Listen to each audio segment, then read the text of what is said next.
Yo, what's good, everybody? It's the number one Chief Rocker and the basketball universe, Uncle Freezy. I'm joined by Ain't No Lie, bye Bye bye bye bye. bye. What's I'm joined good? by Coach. Coach, what's good, man? What's good, man?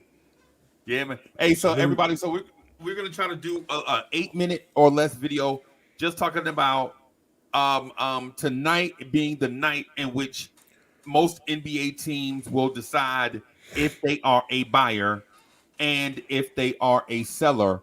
And so what I'm going to do is I'm just going to ask Coach a very, very easy layup question, right?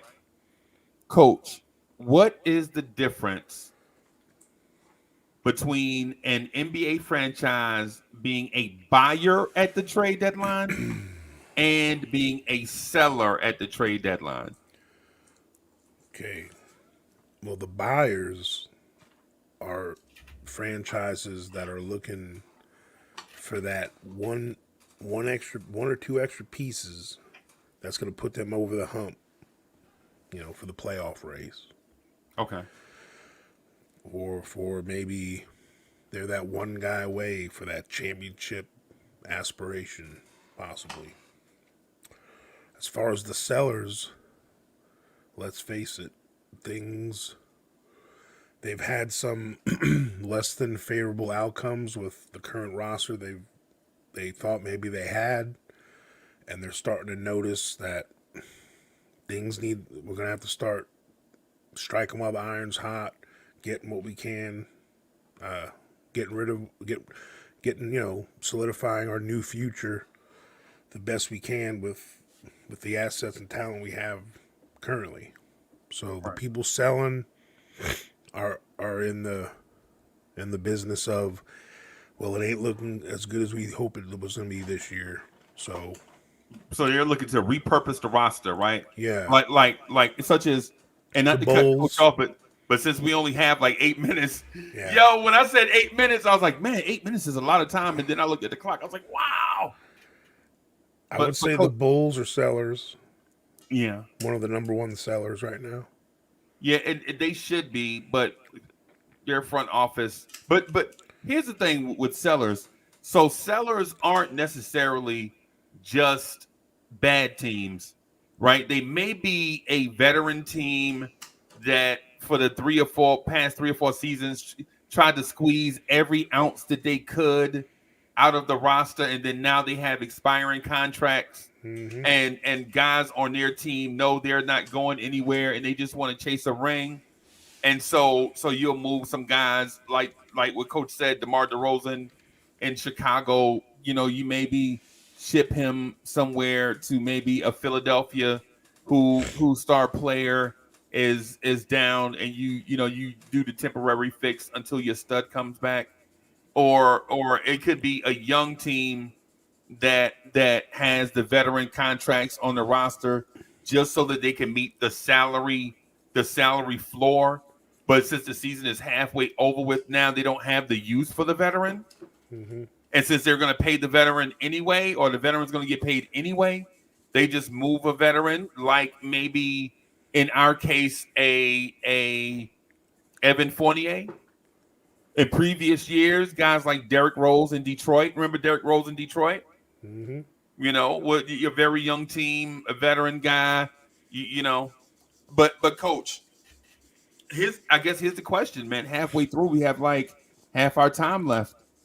Can you identify 3 teams, and just these three teams that are buyers? We'll get to the sellers, but Okay. can you identify 3 teams right offhand that you think might be buyers at the Yeah. trade deadline? Yeah. And to piggyback on what I was saying before, for a buyer, the other teams that buy are teams that their rosters got end of their prime age guys, and they know they only got another year or two left or something Right. of their best talent.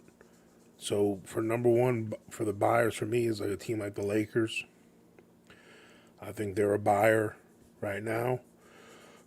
I would also say, I mean, some people don't want to hear it, but I really think the Knicks with we don't know when injuries start creeping in with players like we have right now. I would say we're a buyer because of how close we are to tasting it. Another buyer for me, man, I would hate to admit it, but as far as the Eastern Conference goes, it just seems like Miami Heat's always sniffing around. The Bucks are buyers right now too. I So think. so your three are who? Which three did you All say? right, so you know what? I'm gonna leave the Knicks out. So I'm gonna say Lakers, Milwaukee Bucks, In and the Miami. Miami Heat. And I'll add just really quickly to my three are and this is gonna seem strange, right? But the Boston Celtics are perennial buyers. They're Yeah, always buyers, right? They always have their debit card out, they right? be shopping. They be shopping. They be shopping. And I think another buyer that may fly under the radar, but I think may have to do it now because of the injury to Joel Embiid is Philadelphia. So Yeah, Philadelphia to me is probably a buyer yeah, I've because you heard don't those want to names, yeah. waste your big man's window because he's right at that age where he's about to turn 30. And even if you can get him back healthy for the playoffs, a healthy Joel Embiid in the playoffs with something that you bought, went out and acquired, I think is a must, right? I think the sneaky team in all of this, right? I think the sneaky team in all of this is Oklahoma City. And Yeah, I wouldn't be surprised to see Oklahoma City go out and poach someone's big man, like yeah, overpay Brooklyn for Nick Claxton, like Godfather an offer to them for yeah. Nick Claxton, or some other team that has a big man, say Jonas Valanciunas, an expiring contract in New Orleans. Hmm. So my teams are Boston and Philly and OKC. But coach, really quickly, I think um, Phoenix might be a sneaky one too. yeah. So what three teams do you think could be sellers at the trade deadline? I would have to say the Hawks. They've Ooh, they've fallen really short. I mean, I'm not just saying that just because I want someone from there, but I think the Hawks are sellers right now, big time. I think that the Jazz are sellers. wow. Okay. Okay. Yep. And right now, because of how they fell off without Mr. Morant, I think the Grizzlies are sellers. Okay. Okay. Those are my three. Because I think the Grizzlies are just going to take this mulligan this year. And they obviously can see the rest of this roster is poo without John Morant. So we Right. might as well sell and see what we can get to help him out because he's got a lot of years of high Yeah. level basketball to play.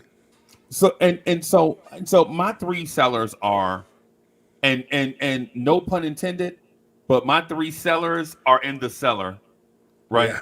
So so Pistons. look for Charlotte to sell, Hmm.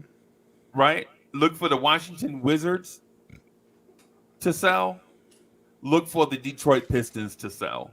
Hmm. And just because of the aforementioned point we made at the very beginning of the live stream when we mentioned teams that are sellers are usually either veteran teams that have met the end of their road or very young teams that are just looking to dump veterans to get assets to continue their rebuild. Hmm. Right. Coach, thank you for joining me, bro. Yeah, man. Thanks for having me. It's always a Man, pleasure. I said 8 minutes. I knew that was very aggressive to try to talk about buyers and sellers at the trade. Especially with my long winded behind. Hey man. But this was fun though. This was Yeah, fun. definitely. I like So the thank y'all pressure. everybody for rocking with us. Buyers and sellers and who is a buyer and who is a seller at the deadline. What makes them a buyer? What makes them a seller? We're gonna get out of here, y'all. Thank y'all for rocking. Peace. Bye, bye, bye.